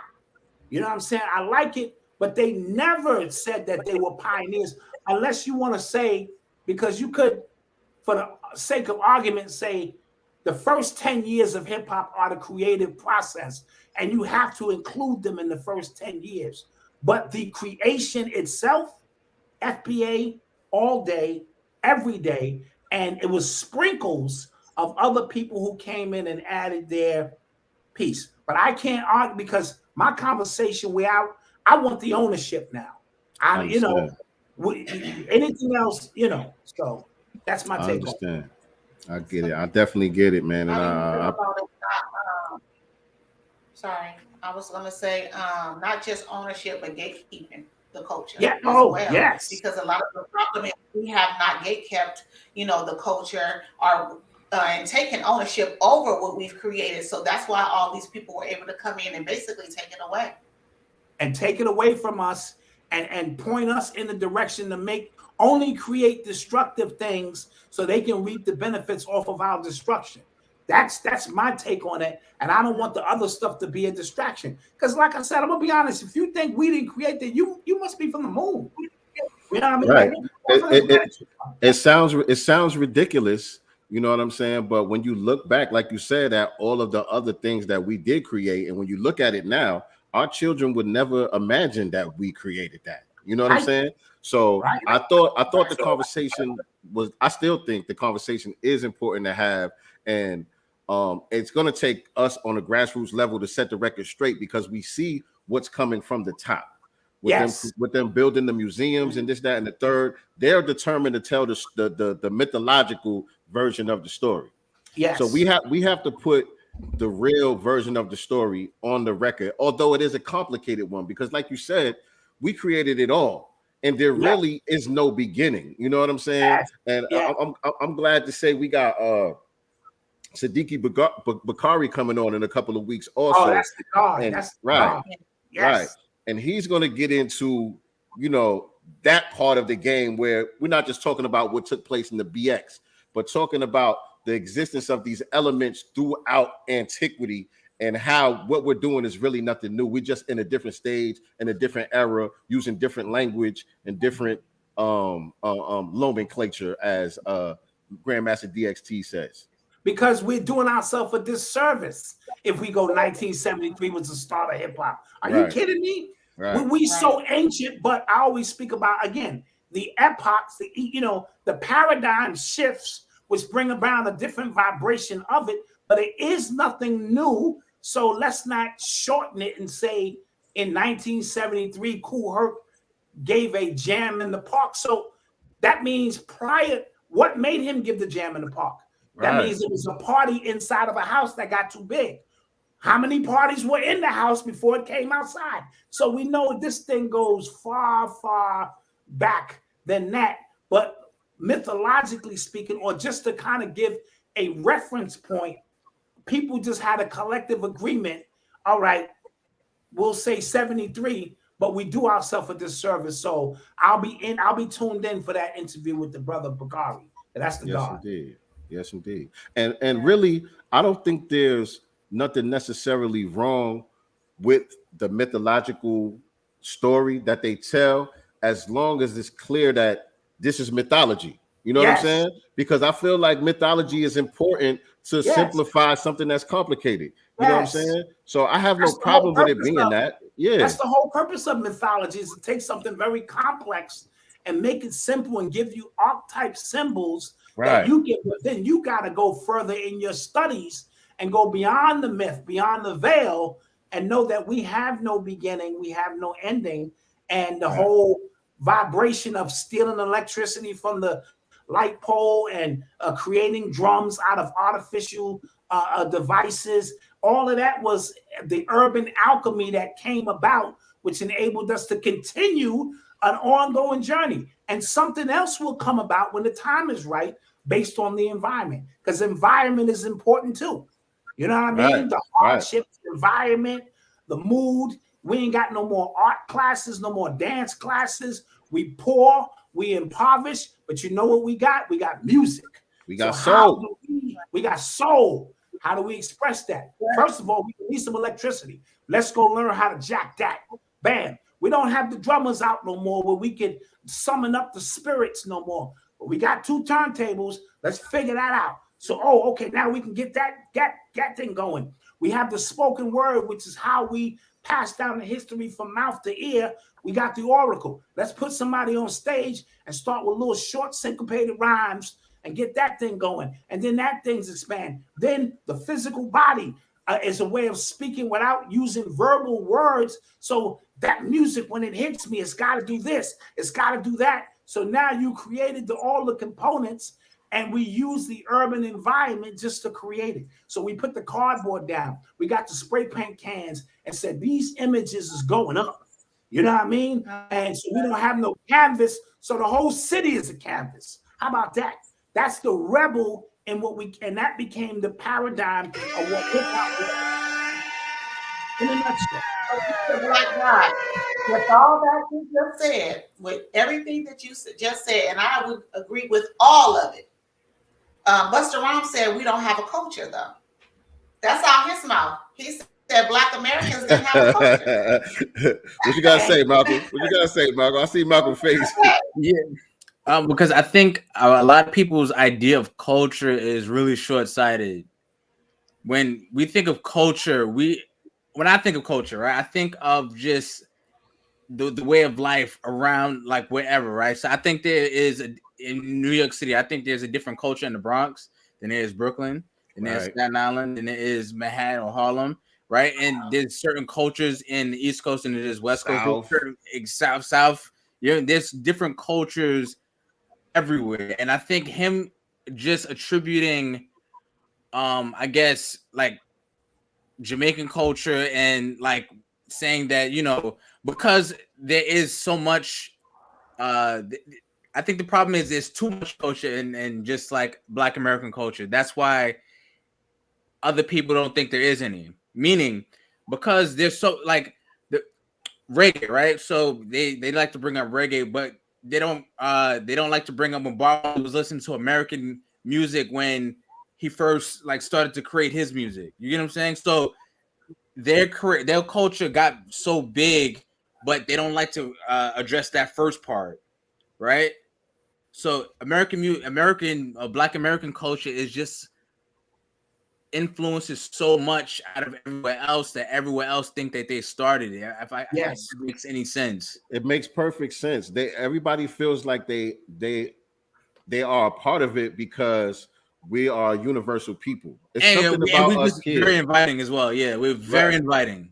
Right. And the thing about it is, hold on one second, Black Guy. And the thing about it is, we create something new every 5-10 years. Yes. Whereas Jamaican culture has been fixed in place for decades. You know what I'm saying? The reggae dancehall culture has been the same for decades. And you know, these other cultures around the world, they get into what they get into and it becomes a static thing. Whereas we keep on evolving and changing and coming up with new things. And then we don't even, shit gets played out to us. We say it's played out. Hey, and so it loses the value. You hit it right on the nose. And then they take that which we have already gotten past and they try to put their own stamp on it. The world is waiting for us because we are the only people who are undefinable, where you have people who come to this country and they have a culture intact, a language, a religion, a God, We are the amalgamation of everything that was and everything that will be. So we so undefinable that it looks like we don't have culture, but we just spit culture out and keep it moving as we move on. So because you have like Malcolm said, a fixed, hardened culture that you can rely on, it gives off the impression that we don't, but we are so above that because we are the only people who are undefinable. I am that I am. I can use hip hop in itself. I can use reggae. It's about sampling. We sample everything. I can use opera. It's the only culture that is not fixed. And because of that, you think we don't have culture, but we are the epitome of culture. Seriously. Period. Point blank. Man. What more can I say? What more can I say, family? Drops the mic. Kobe, drop the mic. No, real talk. Like, it just, to me, I get a little bit offended, though. I get emotional about it because, good point, Jay. That we don't have culture. And then you see, when you look at any news from other countries or something like that, everyone is mimicking our culture. So to say we don't have one when we influence the world, influence the world, whether that's fashion, that's music, that's hairstyles, haircuts, whatever it may be, the swag itself, we influence it all from every community. So to say we don't have a culture, I just felt like that was a hit in the gut for me. And it's hypocritical for somebody like Busta. Then why ain't you doing Jamaican music all the time? He said it out of his mouth. He said it out of his mouth. He was scared to come out and rep his Jamaican culture outright. He said that. You know what I'm saying? He said this: the Hispanics, the Latinos threw the battery in his back when he seen them repping their shit. That's when he was like, "Oh, so I could rep my shit too." Like that tells you everything you need to know right there. It's all in that answer. So you didn't want to rep your own culture, so you was repping somebody else's what? Say it with tethering. Me. You were tethering. And like I said, it's short-sighted because they think like, oh, they speak a certain language or speak in a certain way because like a certain accent, that is culture. That's super, super short-sighted. Like you're looking at it from right here. Right. When if you step back and you say like, oh, the way they dress, their whole style, the food, everything influences everything else. That is culture. Yeah. Way of life. That is culture in that area. That is culture. And name another culture who's influenced hip hop the world over the way we have. This name, I'll wait.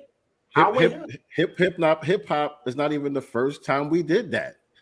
We did the same thing with ragtime. That was the biggest music when it came out. We did the same thing with rock and roll. Like they're waiting for you to create something new right now. Right. Y'all gave us $1 trillion industry with hip hop. Please create something else. I think the mistake that we keep making, the trap that we keep falling into, is this generation gap. And that's why you and Malcolm are such a dope representation, because y'all are bridging that generation gap and showing the continuity from one generation to the next, respecting each other. You know what I'm saying? Because the gap from one generation to the next, they get us every time. Yes. Every time the youth come up with something new, the old heads say that shit is whack. What y'all doing? You know what I'm saying? Right. We got to stop that. We got to cut that out. Yep. You know what I'm saying? Yep. Absolutely. Because even right now, I think I guess the music that is coming up right now is Afro beats, right? That's like the newest thing. Like, in my opinion, that's why I think, right? And even that, like, they're rapping. They're rapping in their language, but they're rapping. Yeah. I seen Vibes Cartel. He's rapping. He's rapping in his own dialect, but he's rapping. Right. And people, they just wanted to contribute that to Jamaican. No, he's rapping. Right. In his own culture, in his own language. I mean, in his own like dialect, but he's rapping. That's it. And, you know what I mean? I seen on Netflix they have a documentary about Afro beats, and they got all of the originators and the pioneers on there, and they're saying that they were copying us. They're saying it on the documentary. They're saying we wanted to be like the Americans. We was trying to rap. You know what I'm saying? Not only that, God, we have to approve it. So they could have did all the Afro beats they want. If we don't sanction it, it don't exist. It don't. So once we put a stamp on it, go, we like that. Then they go, oh man, the Americans, so-called, they love our. That we have to sanction it for it to exist in our sphere, or it don't exist. I don't care what kind of music you make. If we don't sanction it, it don't exist to us. So bottom line is, y'all, to those out there, you're welcome. You're welcome. That's it. I love it. You're welcome. Love this shit. You're welcome. Nicely love this shit. Talk your shit, sis.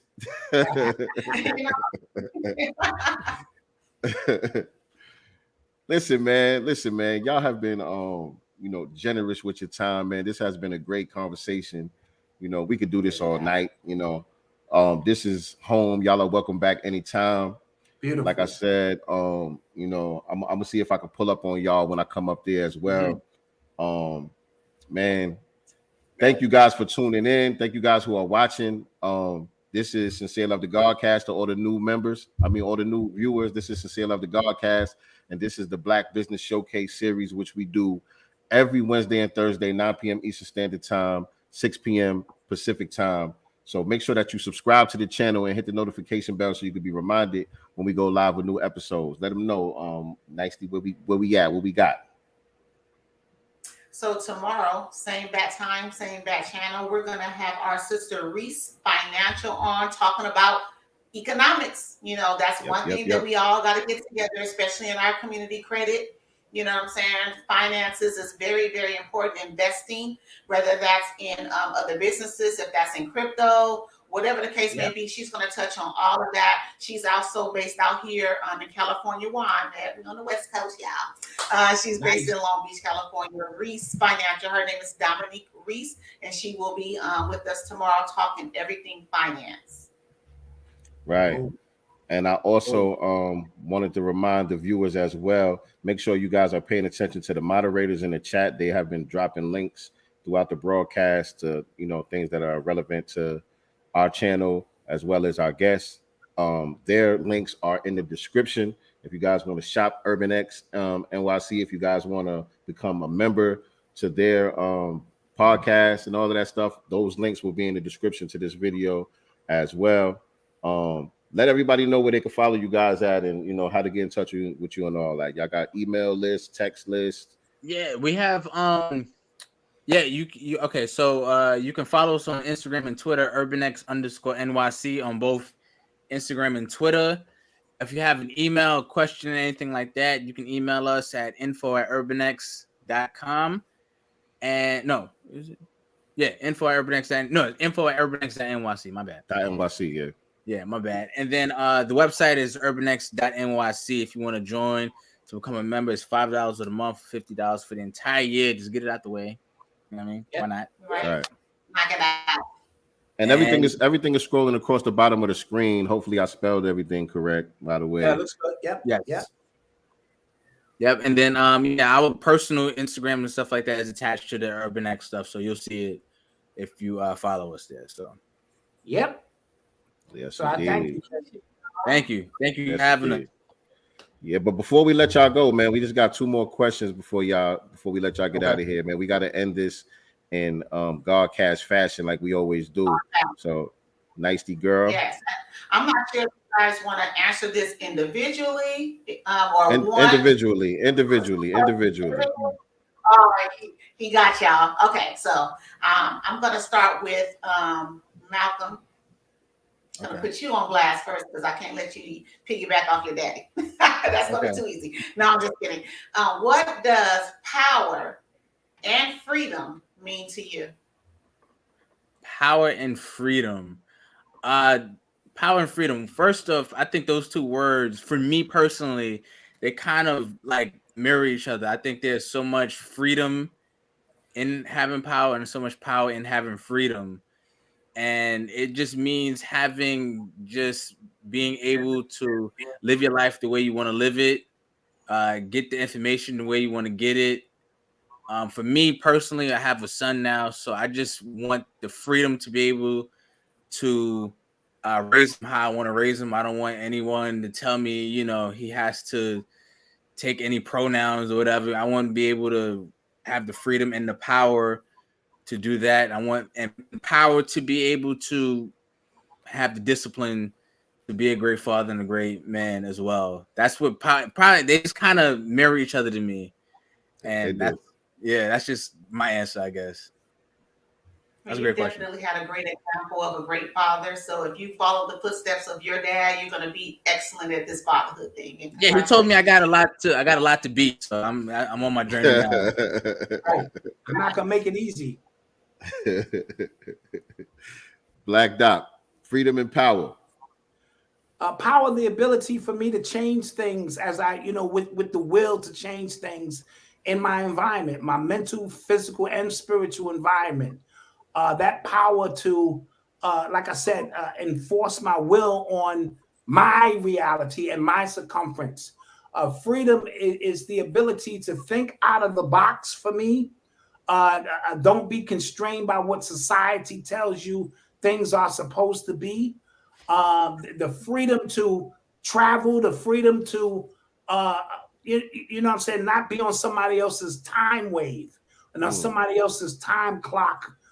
So even doing these podcasts and doing this stuff, it comes a certain amount of freedom. I put up a post today that said, if you got armed security, armed a bulletproof vest, your bulletproof windows on your vehicle, and your home has got 24-hour surveillance, that's not freedom. You know what I'm saying? So if you're walking around, no matter how much money you got, and everybody is around you protecting you where you can't even enjoy a hot meal with your family, that's not freedom. So freedom to come and go, exchange ideas, concepts, to share love, to share wisdom, and not have any true constraints. I think that's really important when it comes to power and freedom. Yeah, I do like that one, man. And that brought to mind. That was the time.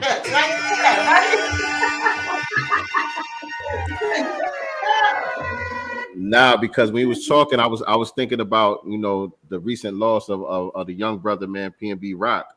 You know what I'm saying? You know what I mean? That brought that to mind. That's right. Just tough, man. And, these rappers, you have to, being an artist has to be more defined than some jewelry and things of that nature.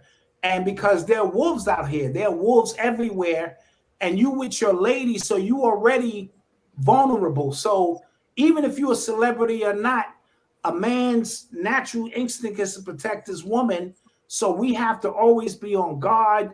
We have to always prepare ourselves. But when you add to the fact that you have some kind of celebrity status and you are in a foreign place to you, what you have done, you have put yourself in a very vulnerable position.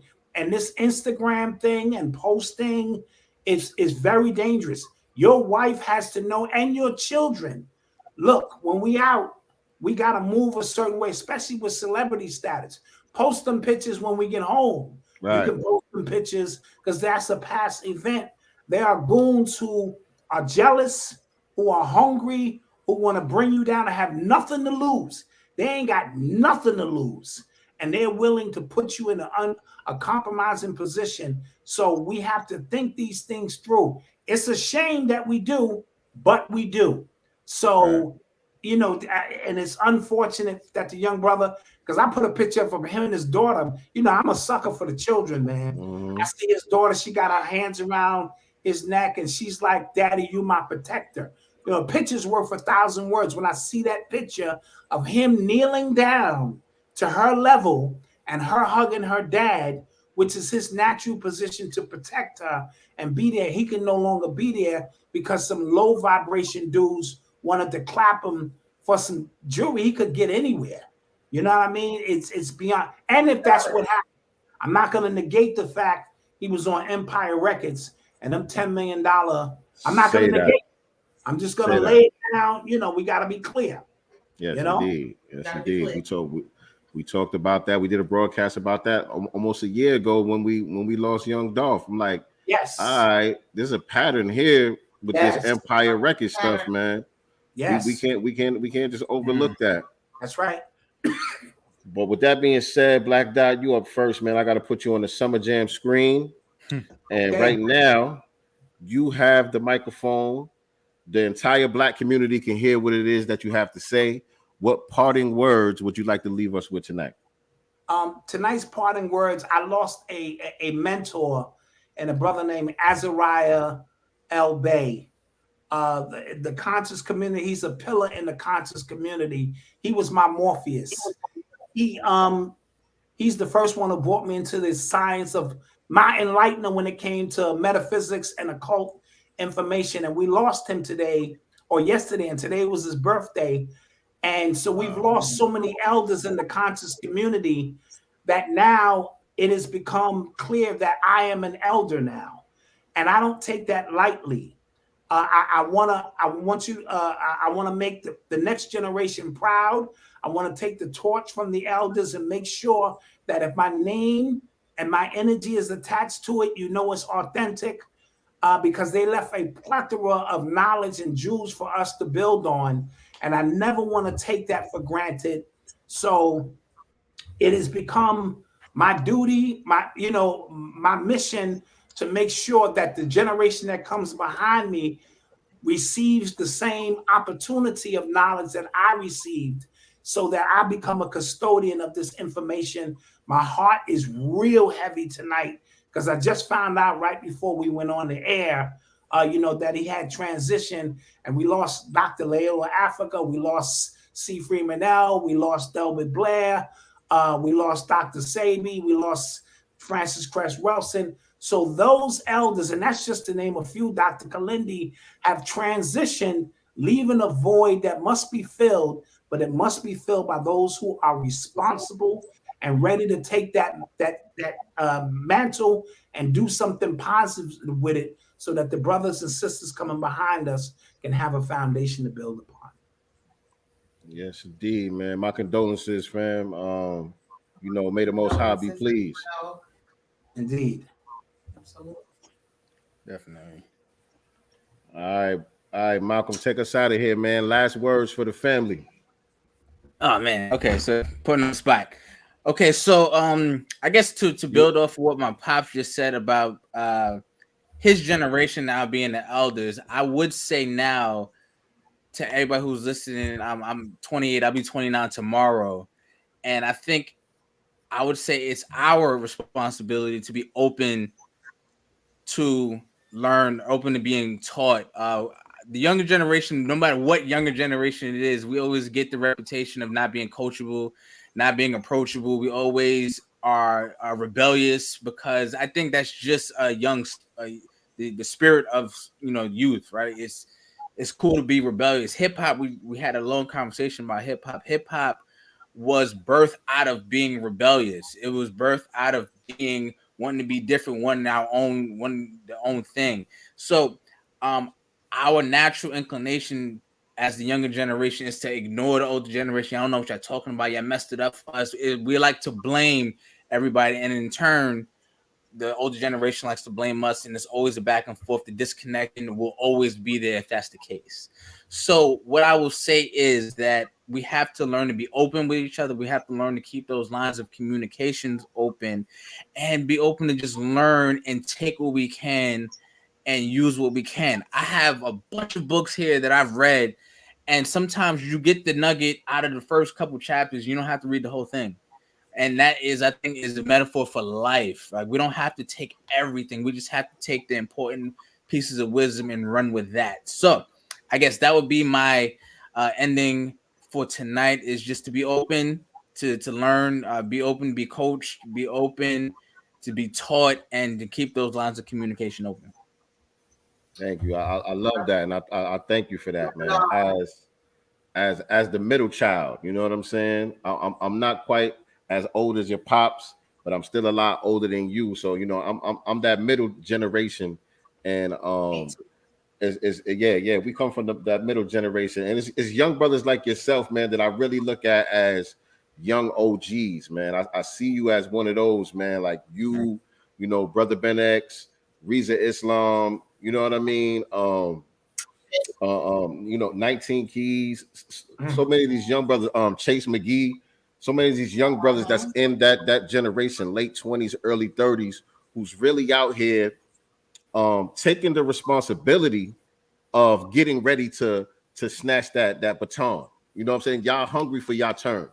You know what I'm saying? And it just lets us know that the future is in good hands, man. So I just want to salute you. You know what I'm saying? Let you know you are seen and appreciated. Thank you. Absolutely. And also, speaking of Reza Islam, he just became newly engaged. So I want to send a congratulations to him. He, found his queen, and he popped the question, and she said yes, and she's beautiful, and I'm so happy for him. So shout out to Reza. Congratulations, brother. Absolutely. Salute to Reza Islam. You got to get on the Godcast, Reza. You got to get you on the Godcast, man. You already know. I'll be tagging him. Tagging him. All right, family. So yeah, that does it for today's episode of Sincere Love the Godcast. This has been another installment of the Black Business Showcase. Once again, thank you to the Black Dot, Malcolm, Urban X NYC for coming through. This was a great one in the books. And remember, family, like I always tell y'all, I'm gonna leave the Black Dot out of this one, but the rest of us here, we are not the master teachers, but we are the master students and signal boosters for the voices of the new Black media. I'll see y'all tomorrow night. Peace and Black love. Most resilient, we poster children of prophecy fulfillment. We gotta be God's children.